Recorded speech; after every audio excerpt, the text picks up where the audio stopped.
Hello everyone, welcome to my channel. আশা করি সবাই ভালো আছেন। আমি আলহামদুলিল্লাহ ভালো আছি, সুস্থ আছি। মাঝখানে একটু ব্রেক থ্রুতে গেছিলাম, মানে একটু খারাপ লাগতেছিল শরীরটা। বাইরে তো আসলে বেশি খাওয়া দাওয়া পরে। তো এনিওয়েজ, আশা করি সবাই ভালো আছেন। আজকে একটা টপিক নিয়ে আলোচনা করব যে আমরা যে বাংলাদেশ থেকে এক্সপোর্ট করি বিভিন্ন ধরনের ফ্রুটস, বিভিন্ন ধরনের ভেজিটেবলস বা এনিথিং আমরা যে এক্সপোর্ট করি, এই এক্সপোর্ট করতে গিয়ে আমরা বিভিন্ন সময় অনেকভাবে আমরা ইনভেস্টমেন্ট নেই। কিন্তু আমি ম্যাক্সিমাম এক্সপোর্টারদেরকে দেখছি যারা কোনো রকম ইনভেস্টমেন্ট ছাড়াই তাদের বিজনেস চালায় গেছে বা বিজনেস করছে। কোনো রকম তারা ইনভেস্টমেন্ট নেয় নাই, কোনো রকম ইনভেস্টমেন্ট তাদের দরকার পড়ে নাই। তারা আল্লাহর রহমতে এখনো তারা রেগুলার বিজনেস করতেছে। তারা কোনো রকম ইনভেস্টমেন্ট ছাড়াই নিজের টাকায় বিজনেস করতেছে। না তারা কোনো রকম এয়ারলাইন্সের বাকি করতেছে বা হেল্প নিতেছে, না তারা ইনভেস্ট নিচ্ছে, না তারা তারা টাকা ধার নিচ্ছে। আল্লাহর রহমতে তারা সঠিকভাবে করেই যাচ্ছে। তো এই যে করাটা, এটা অনেক বড় একটা ইন্ডিপেন্ডেন্সি। এই জিনিসটা অনেক বড় একটা ইন্ডিপেন্ডেন্সি, কারণ আপনি যখন ইনভেস্ট নিয়ে ব্যবসা করবেন তখন আপনি আর ইন্ডিপেন্ডেন্ট থাকতে পারবেন না, কারণ আপনার তখন এক একটা টাকার জবাব দিতে থাকবে। যদিও আমরা যারা ইনভেস্ট নিয়ে ব্যবসা করি তারা জবাবদিহিতা করি না, আমাদের ইনভেস্টরদেরকে করি না সচরাচর, কারণ যেহেতু ব্যবসা আমরা নিজের হাতে সামলাই, লাভ লস সব নিজেদের হাতেই রাখি। সো বেসিক্যালি করি না, কিন্তু একটা করার একটা জায়গা থাকে যে আপনার জবাবদিহিতা করতে হবে। বাট ইনভেস্টমেন্ট ছাড়াই কিভাবে আপনি এক্সপোর্ট বিজনেসে আগায় যেতে পারবেন সেটার কিছু ফর্মুলা আছে। ওই ফর্মুলা নিয়েই আজকে আলোচনা করব। বেসিক্যালি এই জিনিসটা আমার মাথার মধ্যে ঢুকছে, বা এই জিনিসটা হঠাৎ চিন্তা করতেছিলাম আমাদের ব্যাংকে বসে।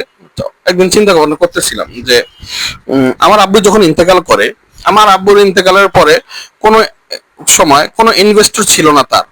ইভেন আমরা 2012 থেকে, আমি তো আব্বুরে মানে একটু ভালোভাবে নোটিস করা শুরু করছি 2012 থেকে বা 10 থেকে। তখন থেকে অলমোস্ট 19 পর্যন্ত আব্বু যে জীবিত ছিলেন, তখন পর্যন্ত আব্বুর কোনো একটা টাকা ইনভেস্টমেন্ট ছিল না, মানে বাইরের কোনো ইনভেস্টর থেকে কখনো ইনভেস্ট নিয়ে ব্যবসা করেন নাই। ইভেন আব্বুর ইন্তেকালের পরেও কোনো ইনভেস্টর আমাদের ফোন দেয় নাই, বা কোনো ইনভেস্টর আমাদের কাছে আসে নাই, বা কোনো ইনভেস্টমেন্ট ছিলই না, আমরা জানতাম ভালো করে। তো আসবে কেন?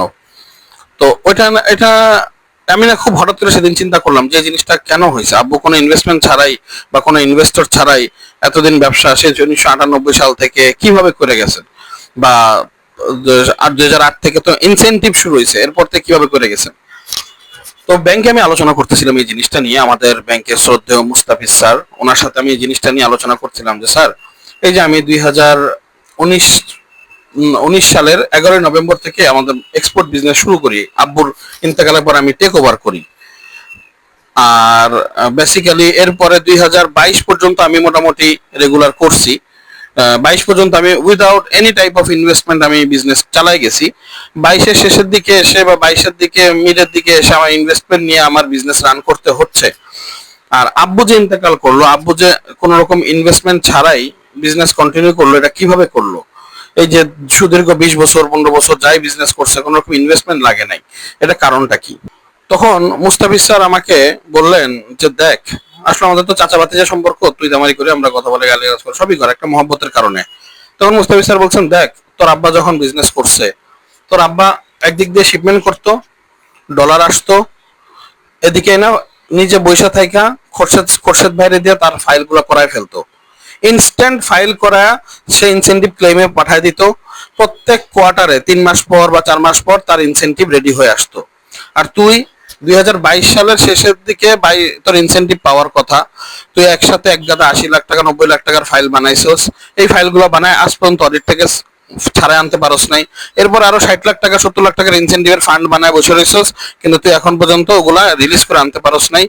এই কারণে যে তুই যে লেজি, তুই যে আসলে আস্তে ঢিলা, মানে উনি বলছে যে তুই দুর্বল, তুই ঢিলা, সমস্ত ফাইল টাইম মতো করস না, অডিটে ঠিক মতো খেয়াল করস নাই, ফাইল আটকে রাখছে 1 বছর, তুই নিজে থেকে কোনো গরজ নিয়ে অডিটে বসে থাকস না। এই কারণে তোর ফান্ডও আসে না।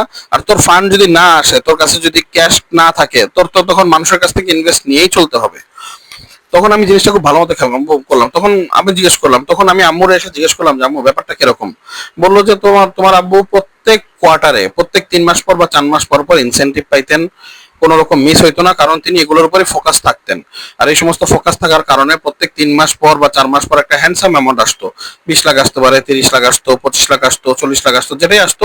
এই সমস্ত কারণে ওনার বিজনেসের যদি টাকা শর্টও পড়তো, উনি ইনসেন্টিভ দিয়ে এই টাকা শর্ট গুলো পূরণ করে নিতেন।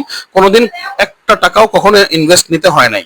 হ্যাঁ, কখনো বিমান ভাড়া শর্ট পড়লে কখনো ধার করছেন, কখনো মালের টাকা শর্ট পড়লে ধার করতে পারেন, বাট কোনোদিন কোনো ইনভেস্টর উনি নেন নাই, কারণ ওনার তো টাকা রেগুলার প্রত্যেক কোয়ার্টারে ইনসেন্টিভ আসতেছে।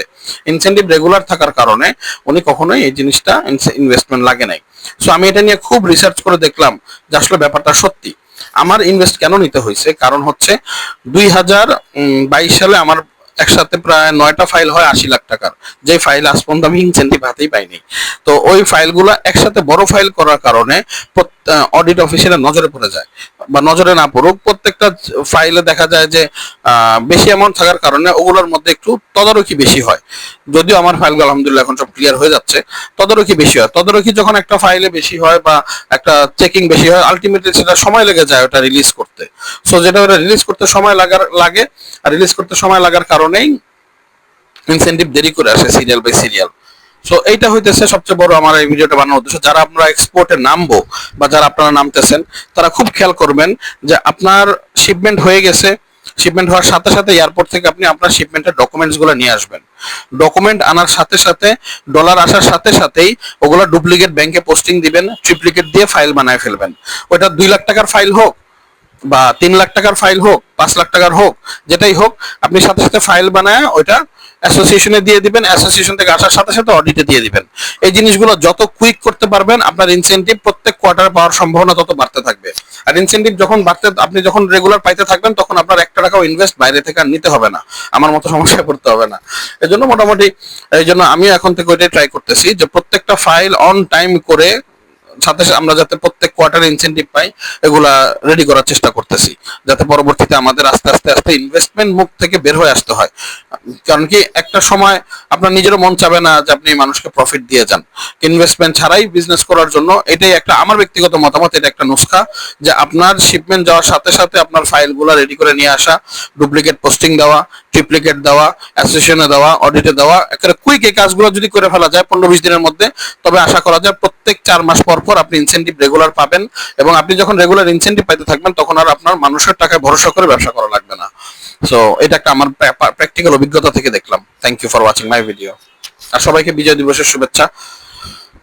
আমাদের বাংলাদেশ, নতুন বাংলাদেশ, সবাই দোয়া করা, কষ্ট করা, যাতে আমরা এই বাংলাদেশকে আরো সুন্দর করতে পারি, উন্নত করতে পারি।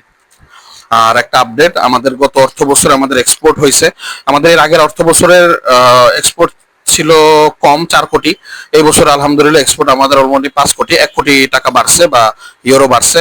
সো আমরা 1 কোটি ইমপ্রুভ করতে পারছি। আগামী 2025 থেকে 26 অর্থ বছরে আমরা এক্সপোর্ট করার নিয়ত করছি আল্লাহর রহমতে 10 কোটি, যাতে আল্লাহ যাতে আমাদেরকে অবস্থাটাকে সুন্দর করে এবং সঠিকভাবে আমরা আগাইতে পারি, দেশে বেশি থেকে বেশি ডলার আনতে পারি।